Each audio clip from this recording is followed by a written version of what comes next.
Let's get into the big news of the day, guys. Let's get into the big news. Deal went down last night. Patrick Beverly for THT.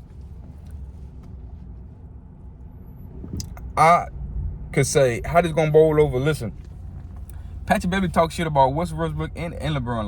Like he sing LeBron praises that he a dream teammate to play with him. So it's only right that this deal would have came. It added much needed defensive help for the sorry ass Lakers and LeBron James and all them sorry defensive players over there. So it's gonna. He's 34 years old. It's not gonna be a big difference. It do give him some defensive prize. May go up in defensive ratings, efficiency level next year, right? But LeBron still ain't gonna play no defense. AD probably gonna get back on the defense and play on defense. Still got Melo on that roster. Every time you got Melo on that roster, they gonna go right at. I remember the kid from the Houston Rockets, Jalen Green. At the end of the game, after they won, my job was to get Melo in every pick and roll situation possible to take advantage of the weak defender. He's still on that roster. That ain't gonna change. Even though Melo will give you buckets. At 38, he gonna give you buckets. Melo one of my favorite players all the time, by the way. But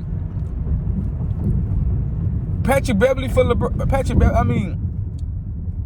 Beverly. He's an irritant.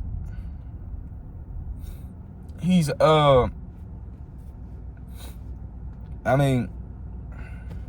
what can you say about this move? I don't think it moves the needle for the Lakers. I don't think it makes them top 3 seed in the 50 win like Shannon. So it don't make them 50 wins.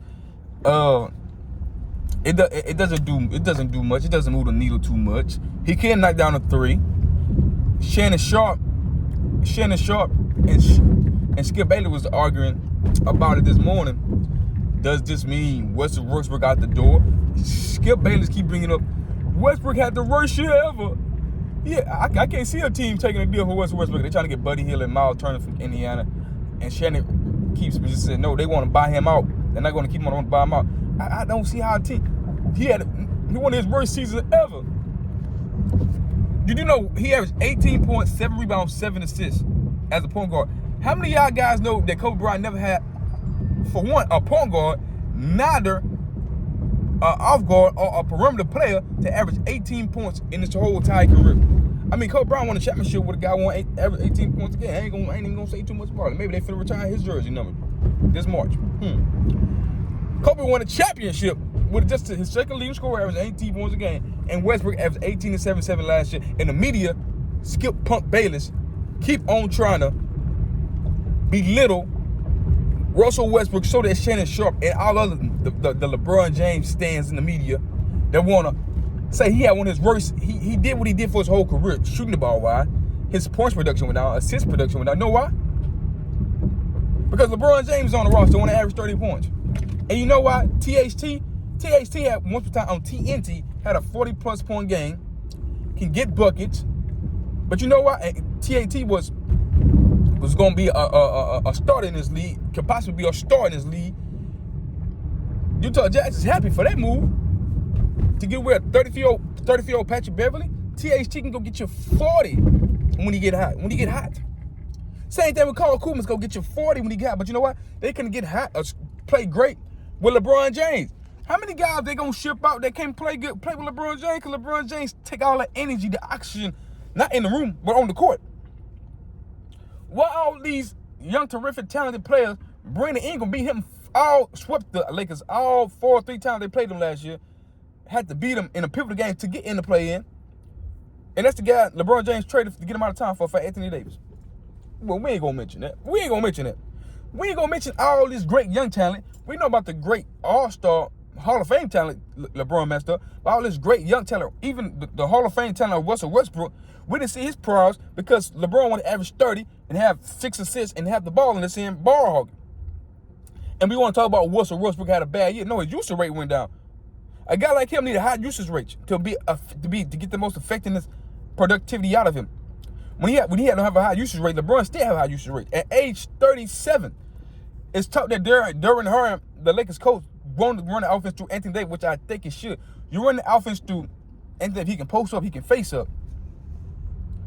That means he can see over the defense. He can pass the ball. He's a great passer too, in that situation. So You run offense through AD. You don't run about offense through the perimeter and you run offense back and forth. You slow down the pace. You get easier shots. You get every guy open shots. You make everybody on the floor job easier when you run the ball at a position of point of attack where it's easy to score at inside the perimeter, 24, 25 foot out. That's like James Harden offense. Dribble, get in the paint, look for somebody to get open once the defense collapse at the end of the shot clock. Or you do it, or you get fouled, make a level, you shoot a three at the end of the shot clock. That's LeBron James offense in LA. You run the ball, you run it to AD, he face up, he can post up, he can look for the double team, look for the triple team, he can find guys open at each angle, they can get to the basket, they can run to the basket, they can be open the three from the corner, open from the top of the key. LeBron James can go down, do his thing, they can run pick and roll a lot. You can run the offense through Russell Westbrook, get his usage rate up more, put him in positions where he can be productive. That's how you run offense, not through LeBron James averaging 30 points a night, ball hogging the fucking ball. Now, anybody got a problem with that?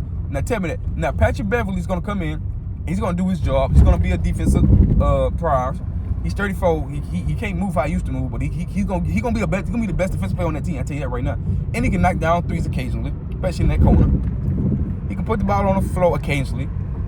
It's a nice pickup. I like the pickup. It's not going to put them over in the West. They're not better than the Lakers. Not better than Dallas. They're not better than Phoenix. They're not better than a lot of teams. But if they pull out that Miles Garrett and Miles Turner. Miles Turner and the guy that can shoot, Buddy Hield. But AD, you got a big that can protect the rim and Miles Turner, block shots. It can score. Can knock down threes. So you got him and AD. You'll have Buddy Hield that can shoot threes off the perimeter, who can get buckets. Of course, you still have LeBron James, who can still put the ball in the bucket. Melo can put the ball in the bucket. You got Patrick Beverly, who can play defense. You'll need another perimeter, a wing guy that can play defense beside of Patrick Beverly, who's only small, if they want to have a chance to being a great. I think it'd be interesting. I think they will make the playoff if they make that adjustment. I think they make the playoff even with Russell Westbrook. I just think LeBron James needs to take a back seat. That's it. Anyway. Tell me what y'all think, man. Tell me if y'all like or y'all agree with me or disagree with me. Y'all like, subscribe.